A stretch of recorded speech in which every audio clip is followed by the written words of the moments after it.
অপেক্ষার বাকি মাত্র একদিন, শনিবারে শুভ জামাই ষষ্ঠী। মানুষের মনে কৌতূহলের শেষ নেই। এবছর শনিবারে জামাই ষষ্ঠী পড়েছে, এটি শুভ নাকি অশুভ? জামাইকে আশীর্বাদ করার সবথেকে শুভ সময় কখন থাকছে? মেয়ের জীবনের দাম্পত্য সুখে এই দিন আপনারা কোন কাজগুলো করবেন, আর শাশুড়ি মারা এই দিন ভুলেও কোন কাজগুলো করবেন না? নমস্কার বন্ধুরা, আসছে শনিবার অর্থাৎ বাংলার 5ই আষাঢ় 1433 বঙ্গাব্দ, ইংরাজির 20 জুন 2026 সাল শনিবার রয়েছে জামাই ষষ্ঠী। ষষ্ঠী তিথি শুরু হয়ে যাচ্ছে তার আগের দিন। বাংলার 4ঠা আষাঢ়, ইংরাজির 19শে জুন শুক্রবার রাত 10টা 16 মিনিট থেকে। ষষ্ঠী তিথি থাকবে বাংলার 5ই আষাঢ়, ইংরাজির 20 জুন শনিবার রাত 8টা 57 মিনিট পর্যন্ত।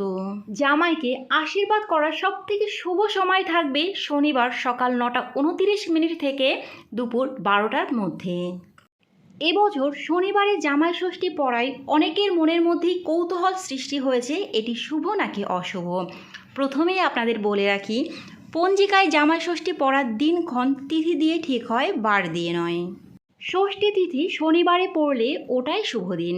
শনিবারে পুজো অশুভ, এটি সম্পূর্ণ একটি ভুল ধারণা। শনিবারে মা কালী, শীতলা, ষষ্ঠী সব দেবীরই পুজো করা হয়। শনিবার শনিদেবের বার, তিনি ন্যায়ের দেবতা। জামাই ষষ্ঠীও মা ষষ্ঠীর বার। মা ষষ্ঠী জামাই সন্তান দিকে রক্ষা করবেন, দুজনেই রক্ষাকর্তা। বাবা লোকনাথ ব্রহ্মচারী বলতেন, বার তিথি দেখিস না, ভক্তি দিয়ে ডাকলে সব দিনই শুভ। জামাই ষষ্ঠী বার্ষিক ব্রত পুজো যেদিন তিথির পরে সেই দিনই হয়, তাই শনিবারে পড়লে আরও ভালো। সুতরাং এবছর শনিবারে জামাই ষষ্ঠী পড়ায় কোনো অশুভ যোগ নেই, আপনারা সকলেই আনন্দের সঙ্গে পালন করুন। জামাই ষষ্ঠী বাঙালিদের অত্যন্ত জনপ্রিয় একটি উৎসব। এই উৎসব বাঙালিরা খুবই আনন্দের সঙ্গে পালন করেন। জামাই ষষ্ঠীর দিন এমন কিছু নিয়ম রয়েছে যা পালন করলে মেয়ে এবং জামাই দুজনেরই জীবন খুব সুখের হয়, কিন্তু আবার এমন কিছু ভুল রয়েছে যেগুলো জামাই ষষ্ঠীর দিন করলে হিতের বিপরীত হতে পারে। এবার আমরা জেনে নেব জামাই ষষ্ঠীর দিনে আপনারা কোন কাজগুলো ভুলেও করবেন না। প্রথমত, এই দিন শাশুড়ি মায়েরা মা ষষ্ঠীর পুজো করবেন, তাই পুজো যতক্ষণ পর্যন্ত না হবে আপনারা উপবাস থাকবেন। জামাই ষষ্ঠীর নিয়মকানুন সম্পন্ন হয়ে যাওয়ার পরে মা ষষ্ঠীর প্রসাদ খেয়ে উপবাস ভঙ্গ করবেন। আর এই দিন আপনারা ভুল করেও আমিষ খাবার খাবেন না, নিরামিষ খাবার খাবেন। জামাইকে ভুলেও জোড়া সংখ্যায় কিছু দেবেন না, বিজোড় সংখ্যায় ফল মিষ্টি দিতে হয়। জামাইকে সরাসরি মেঝেতে কিংবা চেয়ারেতে বসতে দেবেন না, মাটিতে আসন পেতে বসতে দিন। এবার জামাইকে বরণ করুন। বরণ ডালায় ধান, দুব্বা, পান পাতা, অল্প সর্ষের তেল এবং অবশ্যই প্রদীপ রাখতে হবে। বরণের পরে ধান দুব্ব দিয়ে জামাইকে আশীর্বাদ করতে ভুলবেন না, সঙ্গে কপালে পরান 2 ফোঁটা। জামাই ষষ্ঠীতে তাল পাতার পাখা থাকতেই হবে। পাখা জলে ভিজিয়ে নিন। এবার জামাইকে বরণ করার পর ওই ভেজা পাখা দিয়ে হাওয়া করুন, সঙ্গে বলুন 60 60 60। রান্নাঘরে নোড়া সকলের থাকে, নোড়াও এদিন জামাইকে বরণের আগে ভালো করে ধুয়ে নিন। জামাইয়ের সুস্থতা কামনা করে বুকে পিঠে নোড়া বুলিয়ে দিন। জামাই এবং মেয়ের হাতে হলুদ এবং তেল মাখানো সুতো বেঁধে দিন।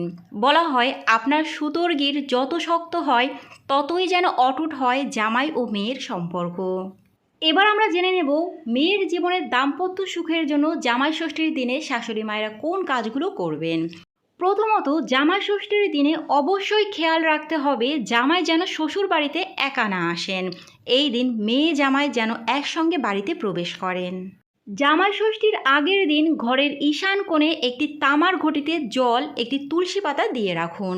পরের দিন অর্থাৎ জামাই ষষ্ঠীর দিন যখন জামাই বাড়িতে আসবেন, তখন ঈশান কোণে রাখা জল মেয়ে জামাইয়ের ওপর ছিটিয়ে দিন। এই প্রক্রিয়াটি গঙ্গা জল দিয়ে করলে খুব ভালো ফল পাওয়া যায়। এই দিন একটি সাদা সুতো 5 বা 7 পাক করে নিয়ে তাতে হলুদ মাখিয়ে মা ষষ্ঠীর কাজে পুজো করিয়ে জামাইয়ের হাতে বেঁধে দিন। এই দিন তারা মায়ের চরণে সিঁদুর নিয়ে জামাই এবং মেয়েকে তিলক লাগান। এর ফলে মেয়ে জামাই অত্যন্ত সুখ শান্তিতে থাকতে পারবেন। এই দিন যখন জামাইকে বরণ করা হয় এবং মিষ্টি খাওয়ানো হয়, তখন সাধারণ জল না দিয়ে ডাবের জল দিন। অবশ্যই খেয়াল রাখতে হবে যে গ্লাসটা যেন কাচের হয়।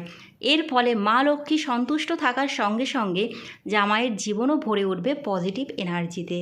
বরণ করার নিয়ম শেষ হওয়ার পরে জামাইয়ের হাতে দিন একটা নীল অপরাজিতা ফুল। জামাইকে উপহার দেওয়ার ক্ষেত্রেও খেয়াল রাখতে হবে এই দিন জামাইকে হলুদ রঙের কোনো জিনিস উপহার দিন। এর ফলে জামাইয়ের কিছুটা হলেও রাহুর দশা কেটে যাবে।